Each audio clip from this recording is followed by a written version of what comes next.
Karthik Deepa serial December 12ஆம் தேதி எபிசோடுக்கான ஒரு ரிவ்யூ தாங்க இந்த வீடியோவில் நம்ம இன்னைக்கு பார்க்க போகிறோம். எபிசோடை ஸ்டார்ட் பண்ணுறதுக்கு முன்னாடி இந்த வீடியோவை மறக்காமல் லைக் பண்ணிக்கோங்க. உங்களுடைய ஒவ்வொரு லைக்கும் தொடர்ந்து வீடியோ போடுறதுக்கு எங்களுக்கு கொஞ்சம் இன்ட்ரெஸ்டிங்காகவும் என்கரேஜிங்காகவும் இருக்கும். எபிசோடு எப்படி ஸ்டார்ட் ஆகுதுன்னா, ஃபர்ஸ்ட்டு நம்ம கார்த்தியையும் ரேவதியையும் காமிக்கிறாங்க. கார்த்தி ரேவதி கிட்ட கேட்குறாரு, இங்கே பாரு, நீ வந்துட்டு கல்யாணம் வேண்டான்னு சொல்றதுக்கு என்ன காரணம் அப்படின்னு கேட்டுக்கிட்டு இருக்கும் பொழுது ரேவதி சொல்றாங்க, நான் பக்கத்து ஊர்ல உள்ள மகேஷ் அப்படிங்கிறவரை விரும்புறேன். அவரு சாதாரண விவசாய தொழில் தான் பண்றாரு. அம்மாவுக்கு சுத்தமா பிடிக்காது. அதனாலதான் என்னால அம்மா கிட்ட சொல்ல முடியல. அப்படி சொன்னா கண்டிப்பா அம்மா என்ன சும்மா விட மாட்டாங்க. கண்டிப்பா அம்மா வந்துட்டு அந்த பையனோட சேர்த்து வைக்க மாட்டாங்க அப்படின்னு. அப்ப கார்த்தி சொல்றாரு, இங்க பாரு, என்கிட்ட ஒரு ஐடியா இருக்கு அப்படின்னு. அப்ப ரேவதி கேக்குறாங்க, என்ன ஐடியான்னு சொல்லு அப்படின்னு. அப்ப கார்த்தி சொல்றாரு, நான் உனக்கு ஹெல்ப் பண்ணணும்னா அதுக்கு நீ ஒரு விஷயம் பண்ணணும் அப்படின்னு. அப்ப ரேவதி கேக்குறாங்க, என்ன பண்ணணும்னு சொல்லு, நான் கண்டிப்பா ஹெல்ப் பண்றேன் அப்படின்னு. கார்த்தி சொல்றாரு, இங்க பாரு, ஒருவேளை நீ கல்யாணத்துக்கு ஒத்துக்கணும் அப்படின்னா உங்க அப்பா வந்துட்டு அவரோட அப்பா அம்மாவோ போய் பாக்குறதுக்கு அனுமதி கொடுக்கணும்னு சொல்லு. ஒருவேளை அப்படி சொல்லிட்டா கண்டிப்பா வந்துட்டு நான் லவ்வுக்கு ஹெல்ப் பண்றேன் அப்படின்னு கார்த்தி சொல்ல, இதை கேட்டுட்டு ரேவதி சொல்றாங்க, கண்டிப்பா அம்மா கிட்ட இந்த விஷயத்த பத்தி பேசுனா அம்மா கண்டிப்பா என்னை விட மாட்டாங்க அப்படின்னு. அப்ப கார்த்தி சொல்றாரு, ஒருவேளை உங்க அம்மா அப்படி ஒத்துக்கலைன்னா நீ இந்த கல்யாணத்துக்கு விருப்பம் இல்லைன்னு சொல்லு. ஒரு பக்கம் உங்க அப்பாவோட ஆசையை நிறைவேறின மாதிரி இருக்கும், அப்படியே நானும் உன் லவ்வுக்கு ஹெல்ப் பண்ண மாதிரியும் இருக்கும் அப்படின்னு. இது கேட்டதோட ரேவதி சொல்றாங்க, இங்க பாரு, எதுவும் ட்ரிக் பயன்படுத்தி எங்க அம்மாவை என்கிட்ட திட்டு வாங்க வச்சிட மாட்டியே அப்படின்னு. அப்ப கார்த்தி சொல்றாரு, இங்க பாரு, அதெல்லாம் எதுவும் நடக்காது. உங்க அம்மா ஒண்ணு ஆமான்னு சொல்லுவாங்க, இல்ல இல்லைன்னு சொல்லுவாங்க. நீ கவலைப்படாத, எதுவா இருந்தாலும் உனக்கு ஆன்சர் தெரிஞ்சிரும்ல அப்படின்னு. இது கேட்டதோட ரேவதியோ, சரி நான் இத பத்தி அம்மா கிட்ட சொல்றேன் அப்படின்னு. கார்த்தி சொல்றாரு, நீ ஏன் வாலண்டியரா போயிட்டு கேட்க வேணாம், நாளைக்கு கண்டிப்பா உங்க அம்மா கூப்பிடுவாங்க. ஏன்னா இன்னைக்கு ஒரு நாள் நைட்டு மட்டும்தான் உனக்கு வந்து டைம் கொடுத்துருக்காங்க. ஸோ நீ போயிட்டு கேளு அப்படின்னு. இது கேட்டதோட ரேவதியும் சரி அப்படின்னு சொல்லிட்டு கார்த்தியை பார்த்துட்டு ரொம்ப தேங்க்ஸ் அப்படின்னு சொல்ல, கார்த்தி கேட்குறாரு, சரி அந்த மகேஷ் ரொம்ப நல்லவன் தானே, ஒருவேளை உனக்கு நான் ஹெல்ப் பண்றேன்னு சொல்லிட்டு தப்பான ஒருத்தனுக்கு உனக்கு கல்யாணம் பண்ணி வச்சுட்டா உங்க அம்மா என்ன சும்மா விட மாட்டாங்க அப்படின்னு. ரேவதி சொல்றாங்க, அப்படியெல்லாம் இல்லை, அந்த பையன் ரொம்ப நல்ல பையன். எனக்கு இது பேசிக்காவே பணக்கார பசங்களை சுத்தமா பிடிக்கவே பிடிக்காது. ஆனா அந்த பையன் ரொம்ப பொலைட்டா உள்ளவன், ரொம்ப நல்லவன்.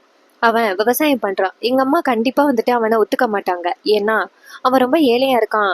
அவன் கண்டிப்பா வந்துட்டு கல்யாணம் பண்ணா எங்க அம்மா கூட இருக்க மாட்டான். அதனாலதான் வந்துட்டு எங்க அம்மா கண்டிப்பா ஒத்துக்க மாட்டாங்க அப்படின்னு. அப்ப கார்த்தி சொல்றாரு, சரி நான் பாத்துக்கிறேன் அப்படின்னு சொல்ல, ரேவதி நேரா கார்த்திகிட்ட, நீ யாருன்னே தெரியல, ஜஸ்ட் இந்த வீட்டுல டிரைவரா தான் சேர்ந்திருக்க, ஆனா எங்க குடும்பத்துக்காக நீ இவ்வளவு ஹெல்ப் பண்றது எனக்கு ரொம்ப ஆச்சரியமா இருக்கு அப்படின்னு. அப்ப கார்த்தி சொல்றாரு, சரி நானே இந்த குடும்பத்துல ஒருத்த மாதிரிதானே அப்படின்னு. அப்ப ரேவதி கேக்குறாங்க, இதைத்தான் நீ அடிக்கனே சொல்ற, நீ இந்த குடும்பத்துல ஒருத்தன் அப்படின்னு சொல்லும் பொழுது எனக்கு ரொம்ப சந்தோஷமா இருக்கு.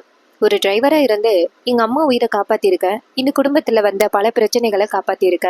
அப்படி இருக்கும் பொழுது நீ இந்த வீட்டுல ஒருத்தன் தான் அப்படின்ட்டு ரேவதி நேரா கார்த்தியை பார்த்து ரொம்ப தேங்க்ஸ் அப்படின்னு சொல்ல, கார்த்தி சொல்றாரு, சரி ஓகே, இந்த நேரத்துல நீ என்கிட்ட பேசிக்கிட்டு இருக்கிறத பார்த்தா யாராவது ஏதோ நினைப்பாங்க, நீ கிளம்பு அப்படின்னு. இதை கேட்டுட்டு ரேவதியும் சரி அப்படின்னு சொல்லிட்டு அந்த இடத்துல இருந்து போறாங்க. அப்ப கார்த்தி நினைக்கிறாரு, கண்டிப்பா நாளைக்கு காலையில மேடம் அத்தை வந்துட்டு ரேவதியை கூப்பிட்டு கேட்பாங்க, கல்யாணம் பண்ணிக்க ஒத்துக்க அப்படின்னு. அப்ப ரேவதி கண்டிப்பா ஏதாவது ஒரு விஷயத்த சொல்லுவாங்க. அதனால கண்டிப்பா அத்தை கோவப்படுவாங்க. என்ன நடந்தாலும் நடக்கட்டும், ஒண்ணு அத்தையோட மனசுல என்ன இருக்கு அப்படிங்கிறத நம்ம தெரிஞ்சுக்கலாம்ல அப்படின்னு கார்த்தி நினைக்கிறாரு. அதுக்கப்புறமா சீரசி பண்ணி நேரா நம்ம ராஜாவை காமிக்கிறாங்க. ராஜா வந்துட்டு நேரா கார்த்தியை வந்து பாக்குறாரு. அப்ப நம்ம கார்த்தி கேக்குறாரு, என்னாச்சு மாமா அப்படின்னு. ராஜா சொல்றாரு, இல்லம்மா டிரைவரு, இது மாதிரி ரேவதிக்கு திடீர்னு கல்யாணம் பண்ணணும் அப்படின்னு சாமுண்டீஸ்வரி சொல்றா. என் பொண்ணு இன்னும் தயாராகவே இல்லை, அதுக்குள்ளேயும் அவளை கல்யாணம் பண்ணி வைக்கிறது எனக்கு என்னமோ விருப்பம் இல்லை அப்படின்னு. கார்த்தி கேக்குறாரு, இங்க பாருங்க, அதுவும் ஒரு கடமை தானே அப்படின்னு. ராஜா சொல்றாரு, ஒரு கடமை தான், ஆனா சாமுண்டீஸ்வரி கல்யாணம் பண்ணி கொடுக்கணும்னு நினைக்கலையே, அவளை கல்யாணம் பண்ணி வச்சு வீட்டுல இன்னொரு அடிமையை தானே தேடுறா அப்படின்னு. கார்த்தி சொல்றாரு, சரி விடுங்க பாத்துக்கலாம் அப்படின்னு சொல்ல, அப்ப ராஜா சொல்றாரு, எனக்கு என்னமோ பயமா இருக்கு, என் பொண்ணோட வாழ்க்கை அந்த ரோகிணி மாதிரியே ஆகிடுமோன்னு பயமா இருக்கு. ரோகிணியோட மாப்பிள்ளை ரொம்ப நல்லவர் தான், ஆனா அவர் இந்த வீட்டுக்குள்ளே இருந்து அவரோட திறமை என்ன அப்படிங்கறதே தெரியாம போயிட்டுல, அதை நினைச்சாதான் ரொம்ப கவலையா இருக்கு அப்படின்னு. கார்த்தி சொல்றாரு, சரி சரி, எல்லாத்தையும் சரி பண்ணி கொண்டு வரலாம் அப்படின்னு சொல்ல ராஜா கேக்குறாரு, நீ வந்த பிறகு இந்த வீட்டுக்குள்ள பல மாற்றங்கள் இருக்கிற மாதிரி இருக்கு அப்படின்னு. கார்த்திக் கேக்குறாரு, அப்படியா, என்ன மாற்றம் அப்படின்னு. ராஜா சொல்றாரு, இது வரைக்கும் சாமுண்டீஸ்வரி யாரையுமே வந்துட்டு நம்பினது கிடையாது, பாராட்டினது கிடையாது, வீட்டுக்குள்ள அனுமதிச்சதும் கிடையாது. ஃபர்ஸ்ட் டைம் ஒன்னு அனுமதிச்சிருக்கா அப்படின்னா அதுவே ஒரு மாற்றம் தானே அப்படின்னு. கார்த்தி சொல்றாரு, சரி சரி நீங்க போயிட்டு தூங்குங்க அப்படின்னு சொல்ல ராஜாவும் சரி அப்படின்னு சொல்லிட்டு அந்த இடத்துல இருந்து போறாரு. அப்ப கார்த்தி நினைக்கிறாரு, மாமா பல குழப்பத்துல இருக்காரு, அவரை மட்டும் எப்படியாவது பாட்டியை சந்திக்க வச்சுட்டா போதும். ரொம்ப நாளா பாட்டியும் மாமாவை பார்க்கணும்னு சொல்லிக்கிட்டு இருக்காங்க. ரேவதி மட்டும் சொல்லி சாமுண்டீஸ்வரி ஒத்திக்கிட்டா மாமாவை கூட்டிட்டு போயிட வேண்டியதுதான் அப்படின்னு நம்ம கார்த்தின்னு நினைக்கிறாரு. அதுக்கப்புறமா சீனை செட் பண்ணி மறுநாள் காலை சாமுண்டீஸ்வரி வீட்டில் உட்காந்துருக்காங்க. அப்ப சாமுண்டீஸ்வரி நினைக்கிறாங்க, இந்த ரேவதி எங்க போயிட்டா, இன்னும் கல்யாணத்துக்கு என்ன பதில் அப்படிங்கிறத அவ சொல்லவே இல்லையே அப்படின்னு. சந்திரகலா நேரா சாமுண்டீஸ்வரியை பார்த்து, என்னக்கா காலையிலேயே ஒரே யோசனையா இருக்கீங்க அப்படின்னு. அப்ப சாமுண்டீஸ்வரி கேக்குறாங்க, ஏன் சந்திரகலா உனக்கு தெரியாதா, ரேவதிக்கு கல்யாணம் பண்ணி வைக்கணும் அப்படின்னு முடிவு பண்ணேன். ஆனா அவ யோசிச்சு முடிவு பண்ணி சொல்றேன்னு சொன்னா, ஆனா அவ இதை பத்தி என்கிட்ட இன்னும் எதுவுமே சொல்லலையே அப்படின்னு. சந்திரா கேக்குறாங்க, அக்கா எப்படிக்கா ஒரு நாள் நைட்ல அவளால யோசனை பண்ணி சொல்ல முடியும் அப்படின்னு. அதுக்கு சாமுண்டீஸ்வரி சொல்றாங்க, இங்க பாரு, அவளோட ஆன்சர் ஒன்னே ஒண்ணுதான், ஆமான்னு மட்டும்தான் சொல்ல போறா, அதுக்காக இதுக்கு இவ்வளவு நேரம் எடுத்துக்கிறா அப்படின்னு.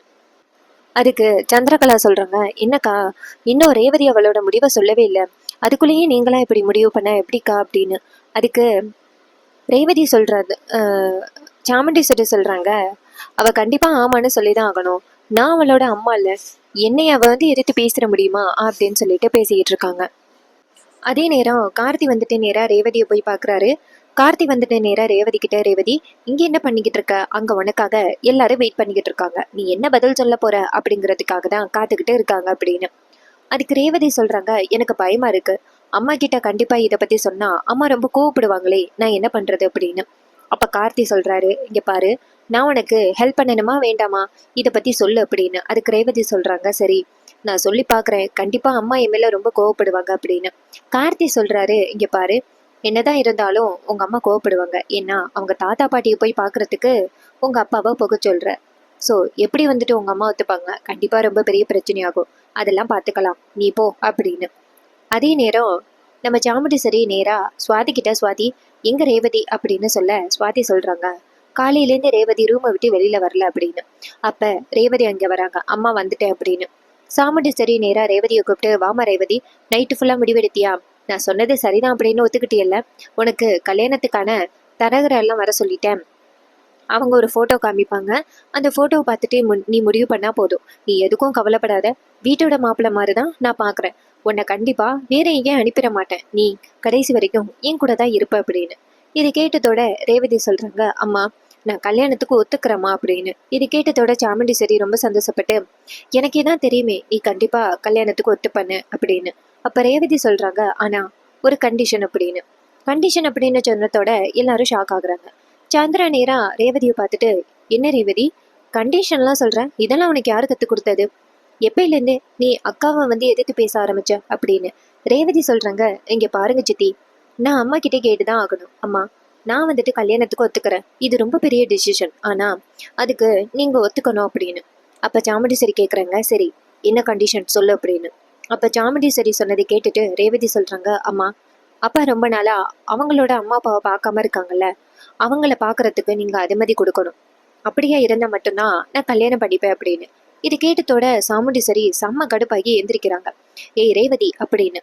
சந்திரா நேர ரேவதியை பார்த்துட்டு, ரேவதி அக்கா கிட்ட என்ன வார்த்தை கேட்டேன், இன்னைக்கு இப்படி அக்காவும் நானும் இந்த நிலைமையில இருக்கோம்னா அதுக்கு முழு காரணமே அந்த குடும்பம் தான், அப்படி இருக்கையில அந்த குடும்பத்து கூட மாமாவை போய் பேச வைக்கணும்னு சொல்ற, நீங்க பாரு இதெல்லாம் உனக்கு யாரு சொல்லி கொடுத்தது அப்படின்னு. அப்ப ரேவதி சொல்றாங்க, அதெல்லாம் யாரும் சொல்லி கொடுக்கல, நான் என் முடிவை தான் சொல்றேன், எங்க அப்பாவோட ஃபீலிங்ஸையும் பார்க்கணும்ல அப்படின்னு. அப்ப சாமுண்டீஸ்வரி கேக்குறாங்க, அப்ப நான் இத்தனை வருஷமா கஷ்டப்பட்டது எல்லாமே உனக்கு பெருசா தெரியலையா அப்படின்னு. அப்ப ரேவதி சொல்றாங்க, இங்க பாருங்கம்மா, எல்லாமே பெருசாதான் தெரியுது, அதுக்காக 30 வருஷம் அப்பாவும் பாட்டியும் தண்டனை அனுபவிச்சுட்டாங்க, இதுக்கு மேலேயுமா தண்டனை அனுபவிக்கணும், நீங்க போய் பாக்குறதுக்கு அனுமதி கொடுத்தா மட்டும்தான் நான் இந்த கல்யாணத்துக்கு ஒத்துப்பேன், இல்லைனா நான் ஒத்துக்க மாட்டேன் அப்படின்னு சொல்லிட்டு ரேவதி ரொம்ப பிடிவாதமா அந்த இடத்துல இருந்து போறாங்க. இது கேட்டதோட சாமுண்டீஸ்வரிக்கு அதிர்ச்சி. சாமுண்டீஸ்வரி செம கோவமாகி ரேவதி நில்லு அப்படின்னு சொல்ல ரேவதி திரும்பி பார்க்காம அந்த இடத்துல இருந்து போயிட்டு இருக்காங்க. சந்திரா சொல்றாங்க, இந்த அளவுக்கு ரேவதி திமிரா பேசுவான்னு நான் எதிர்பார்க்கவே இல்லக்கா. இதெல்லாம் அவருக்கு யார் சொல்லி கொடுத்தது அப்படின்னு. அப்ப ராஜா வந்துட்டு சிரிச்சத்தோட சாமுண்டீஸ்வரி நேரா ராஜாவை பார்த்து, என்னங்க இது உங்க வேலை தானே அப்படின்னு சொல்ல ராஜா சொல்றாரு, இங்க பாருமா, உனக்கு எதிரா நான் எந்த முடிவையுமே எடுக்க மாட்டேன். அப்படி இருக்கையில நானா நம்ம பொண்ணுக்கு சொல்லி கொடுக்க போறேன்? அப்படி சொல்லி கொடுக்கறதா இருந்தா சின்ன வயசுலயே நம்ம பொண்ணுக்கு சொல்லி கொடுத்துருக்கலாமே. இதுக்கு எனக்கும் எந்த சம்மந்தம் இல்லை அப்படின்னு. அப்ப சாமுண்டீஸ்வரி சொல்றாங்க, கண்டிப்பா அவ வேற யாரையோட பேச்சையோ கேட்டுக்கிட்டு தான் ஆடுறா. நான் கண்டிப்பா விட மாட்டேன். சந்திரா, நீ போயிட்டு உனக்கு தெரிஞ்ச ஜரகர் எல்லாரையுமே கூப்பிடு. அவங்க எல்லாரும் போட்டோ எடுத்துட்டு வரட்டும். அதுல ஏதாவது ஒரு நல்ல மாப்பிள்ளைய பார்த்து இவளுக்கு கல்யாணம் பண்ணி வச்சிடலாம். நான் சொல்ற முடிவை அவ எப்படி எதிர்பாருன்னு நானும் பார்த்தறேன் அப்படின்னு. இப்ப கார்த்தி நேரா சாமுண்டீஸ்வரி கிட்ட, இங்க பாருங்க மேடம், உங்க பொண்ணோட பேச்சை வந்து எதிர்த்து நீங்க கல்யாண ஏற்பாடுகள் பண்ணீங்கன்னா ஒருவேளை உங்க பொண்ணு ஓடி போயிட்டா என்ன பண்ணுவீங்க அப்படின்னு.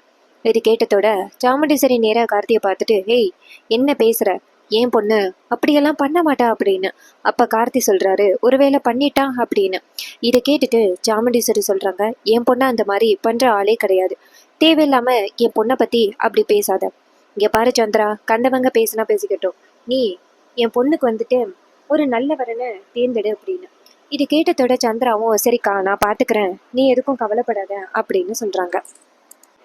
அதுக்கப்புறமா சந்திரா நேரா அவங்களோட ரூமுக்கு போயிட்டு, இந்த ரேவதி எதுக்காக இப்படி பேசுறா, அவன் இப்படி பேசுற ஆளே கிடையாது, ஒருவேளை வீட்டுக்கு வந்து அந்த டிரைவர் ஏதாவது சொல்லி கொடுத்துருப்பானோ அப்படின்னு.